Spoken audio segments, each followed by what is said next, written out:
ఇప్పటికీ కూడా టికెట్స్ దొరకడం చాలా కష్టమైపోయింది. సో థియేటర్స్ అన్నీ కూడా ఫుల్ ఉన్నాయి. ఈ వెయిటింగ్ వర్త్ వర్మ వర్త్. అసలు ఈ మూవీ ఎంత కలెక్ట్ చేసింది అనేది చూసుకుంటే గనక, hi welcome back to our channel Telugu one cinema. This is Divyasri. Manashankara Varaprasad Garu movie కోసము ఆడియన్స్ అంతా ఎంత వెయిట్ చేశారో, ఈ వెయిటింగ్ వర్త్ వర్మ వర్త్. ఎందుకంటే ఆడియన్స్ అంతా కూడా థియేటర్లో అంత బాగా ఎంజాయ్ చేస్తున్నారు ఈ సినిమాని.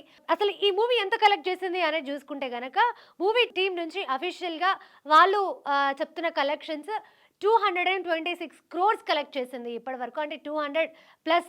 ఎందుకంటే ఈరోజు సాటర్డే అండ్ రేపు సండే కాబట్టి ఈ 2 days కలెక్షన్స్ కలిపి ఆల్మోస్ట్ ఒక 250 crores క్రాస్ అయ్యే ఛాన్స్ ఉంది ఈ 2-3 డేస్లో. సో అది మనం మళ్ళీ నెక్స్ట్ వీడియోలో మాట్లాడుకుందాము. సో మూవీ చూసిన ఆడియన్స్ అంతా కూడా ఒకటే చెప్తున్నారు, అసలు ఇలా మేము చూడాలనుకున్నాము చిరంజీవి గారిని అండ్ వెంకటేష్ గారిని. అండ్ వీళ్ళిద్దరి కాంబినేషన్ గురించి కొన్ని సంవత్సరాల నుంచి వెయిట్ చేస్తున్నారు. సో ఫైనల్గా వాళ్ళిద్దరూ ఒకటే స్క్రీన్ మీద కనిపించారు. అండ్ వాళ్ళకి సంబంధించి చిన్న చిన్న క్యూట్ వీడియోస్ బయటకు వస్తున్నాయి. వాళ్ళు షూటింగ్ టైంలో చేసిన ఫన్ అండ్ అలాగే వాళ్ళు డిస్కస్ చేసుకున్న కొన్ని థింగ్స్ చిన్న చిన్న రీల్స్ రూపంలో మనకి బయటికి వచ్చాయి. ఇవన్నీ చూసి కూడా ఆడియన్స్ చాలా హ్యాపీగా ఫీల్ అవుతున్నారు. చిరంజీవి గారి కెరీర్లో ఇంతకుముందు మనం 2019లో సైరా నరసింహారెడ్డి, సురేందర్ రెడ్డి గారు డైరెక్ట్ చేసిన మూవీ, అది కూడా ఆల్మోస్ట్ మనకి 240 crores కలెక్ట్ చేసింది. అండ్ దాని తర్వాత మళ్ళీ 2023లో వాల్తేరు వీరయ్య మూవీ రిలీజ్ అయింది. సో అది కూడా దగ్గర 230+ crores కలెక్ట్ చేసింది అనమాట. ఇప్పటికీ కూడా టికెట్స్ దొరకడం చాలా కష్టమైపోయింది.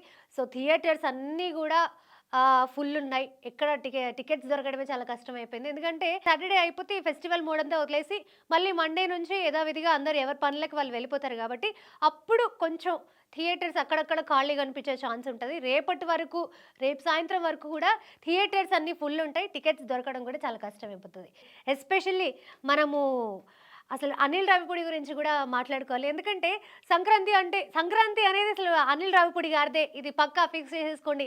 నెక్స్ట్ ఇయర్కి కూడా ఆయన నుంచి సినిమా రావాలని చెప్పి ఆడియన్స్ అంతగట్టిగా ఎక్స్పెక్ట్ చేస్తున్నారు. ఆయన పెట్టిన కాంబినేషన్స్, లాస్ట్ టైం సంక్రాంతికి వస్తున్నాము ఎంత బాగా హిట్ అయ్యిందో, సో ఇప్పుడు వచ్చిన మనశంకర వరప్రసాద్ గారు కూడా ఆ లెవెల్లో అంతకంటే ఎక్కువ ఇంకా కలెక్ట్ చేసే ఛాన్స్ ఉంటుంది. ఎందుకంటే లాస్ట్ టైం వచ్చినప్పుడు వెంకటేష్ గారు ఒక్కరే వచ్చారు. ఇప్పుడు ఈ సంక్రాంతికి ఇద్దరు కలిసి వచ్చారు, మెగాస్టార్ ప్లస్ అలాగే విక్టరీ వెంకటేష్ గారు. మరి ఈ కాంబినేషన్ ఎలా మిస్ చేసుకుంటారో ఆడియన్స్ చెప్పండి. సో అదనమాట. అండ్ మీ ఒపీనియన్ ఏంటి అనేది కూడా నాకు కింద కమెంట్ చేసి చెప్పండి. Thank you so much.